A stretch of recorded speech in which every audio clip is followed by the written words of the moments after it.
प्रधानमंत्री नरेंद्र मोदी ने 2024 लोकसभा चुनाव के लिए जीत के लिए फिर 400 प्लस सेट कर दिया। जीत के इस आंकड़े को छूने के लिए हर वर्ग को छूना जरूरी है, हर वर्ग के साथ बातचीत जरूरी है और हर वर्ग का विकास भी जरूरी है। लेकिन बीते चुनाव में 352 सीटें लाने वाली बीजेपी 400 का टारगेट कैसे टच करेगी? इस सवाल का जवाब मिल चुका है। जवाब है युवा। इस बार के आम चुनाव में करीब 1.8 crore voters first time vote करने जा रहे हैं और पीएम मोदी ने इन्हें सेट कर लिया है अपने इंटरैक्टिव विजन के साथ। और उनकी इसी स्ट्रैटेजी के चलते जेन जी के बीच PM Modi coolest prime minister बनकर उभर आए हैं। सबसे पहले प्रधानमंत्री नरेंद्र मोदी ने देश के सबसे बड़े यूट्यूबर्स से मुलाकात की। उसके बाद पीएम मोदी ने कंटेंट क्रिएटर्स के लिए अवार्ड सेरेमनी ऑर्गेनाइज की और अब पीएम मोदी ने गेमर्स से मुलाकात की है। पीएम मोदी ने गेमिंग इंडस्ट्री के टॉप प्लेयर्स नमन माथुर, अनिमेश अग्रवाल, मिथिश पाटरकर, पायल धारे, अंशु बिष्ट, तीर्थ मेहता और गणेश गंगाधर से मुलाकात की। और इस दौरान गेमिंग एक्सपर्ट्स के साथ पीएम मोदी की क्या बातचीत हुई, सबसे पहले आप वो सुनिएगा। एक साथ आप लोग कितने घंटे खेलते हैं कंटिन्यू?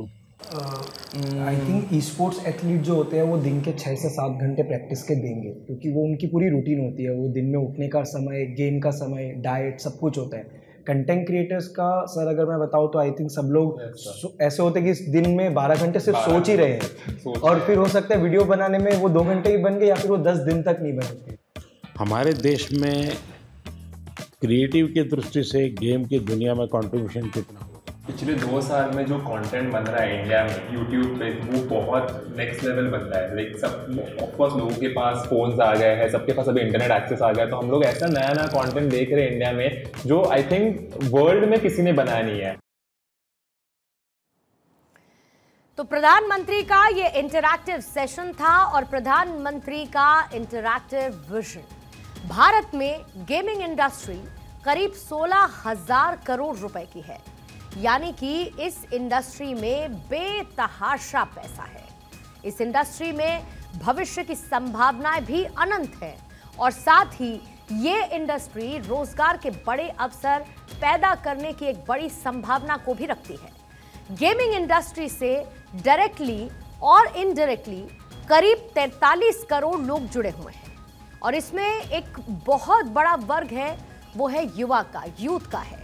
इन गेमर्स से मुलाकात जब प्रधानमंत्री ने की तो 2 पॉइंट्स पर सीधे सीधे हिट किया। पहला है गेमिंग इंडस्ट्री को एक्सपोजर देना, यानी कि गेमिंग इंडस्ट्री जिसमें बहुत सारे महारथी हैं, लेकिन ये गेमिंग इंडस्ट्री कितनी नोन है, लोगों के बीच कितनी पहचानी जाती है और कैसे लोगों के बीच इस गेमिंग इंडस्ट्री को लाया जाए, उनको एक्सपोजर दिया जा सके। और दूसरा है युवाओं के साथ कनेक्ट करना, जो कि प्रधानमंत्री की एक बड़ी यूएसपी के तौर पर हमेशा से देखा जाता रहा है।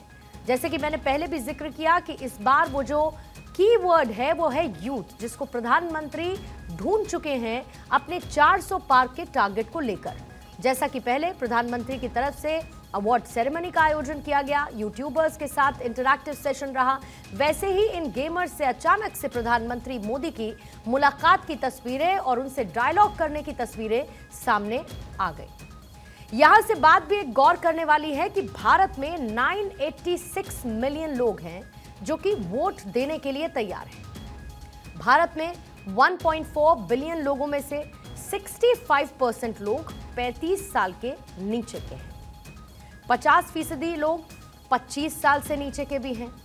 जाहिर है कि ये 50% लोग भी इस बात का निर्धारण करेंगे कि आने वाले वक्त में उनकी सरकार किस आधार पर होगी। एक बहुत बड़ा ऐसा वोटर बेस है जो कि यूथ का है, युवा का है, और ये युवा जितना पॉलिटिक्स से डायरेक्ट कनेक्टेड नहीं है, उससे ज्यादा ये नई टेक्नोलॉजी से कनेक्टेड है।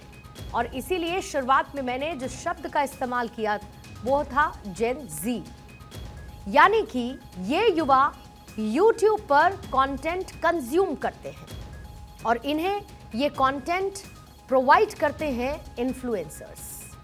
इसको आप कुछ इस तरीके से समझिए कि प्रधानमंत्री नरेंद्र मोदी ने गेमर्स के साथ मुलाकात करके एक बड़े वर्ग तक अपनी रीच को पहुंचाया है।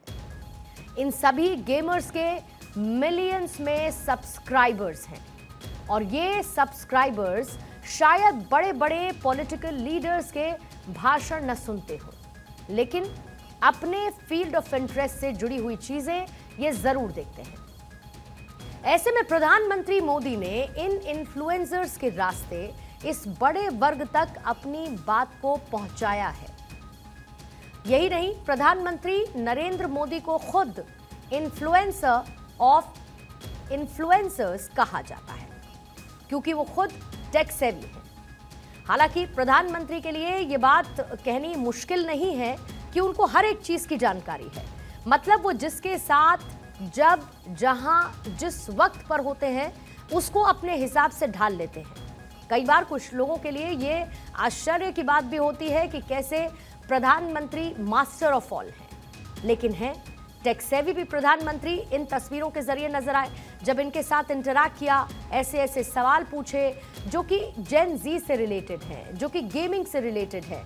इसको लेकर प्रधानमंत्री ने न सिर्फ पॉलिटिकली बल्कि अदरवाइज भी अपार संभावनाएं तलाश करने की कोशिश की है। जब किसी भी पॉलिटिकल लीडर का ट्विटर अकाउंट पहले नहीं हुआ करता था, तब प्रधानमंत्री मोदी ट्विटर पर एक्टिव थे। यह भी इसका एक उदाहरण है।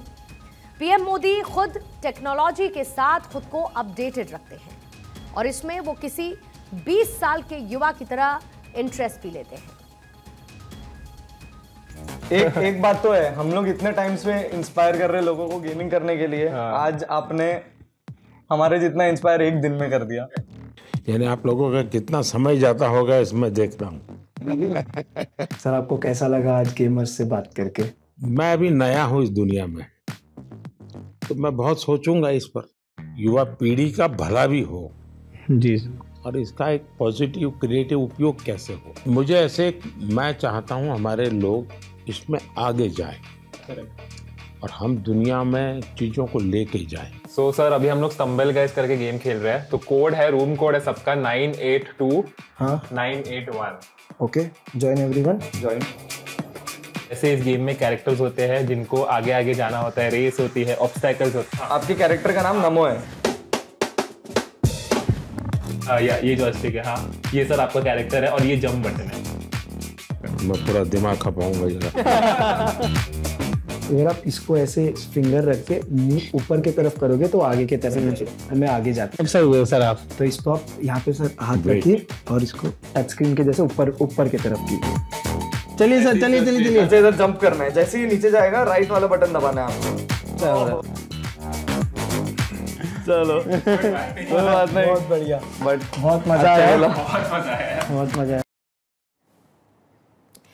मोदी इन्फ्लुएंसर से मिल रहे हैं क्योंकि वो खुद देश के सबसे बड़े इन्फ्लुएंसर हैं और ये समझते हैं कि बिना युवा सपोर्ट के 400 प्लस का टारगेट करना कुछ सब मुश्किल है। इसीलिए वो सोशल मीडिया पर क्रिएटिव कैंपेनिंग कर रहे हैं और उनकी देखा देखी कई ऐसे पॉलिटिकल पार्टीज हैं जो कि सोशल मीडिया कैंपेनिंग पर अपना हाथ आजमा रही हैं क्योंकि वो मोदी की इस स्ट्रैटेजी को बहुत अच्छी तरीके से समझ चुकी हैं।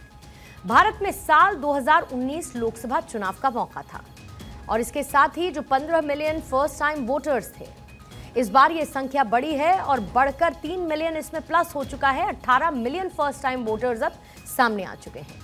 इस ह्यूज वोटर बेस में 40% यूथ का ये कहना है कि वो इंस्टाग्राम से पॉलिटिकल अपडेट्स लेते हैं। 26% यूथ यूट्यूब से पॉलिटिकल अपडेट्स लेते हैं।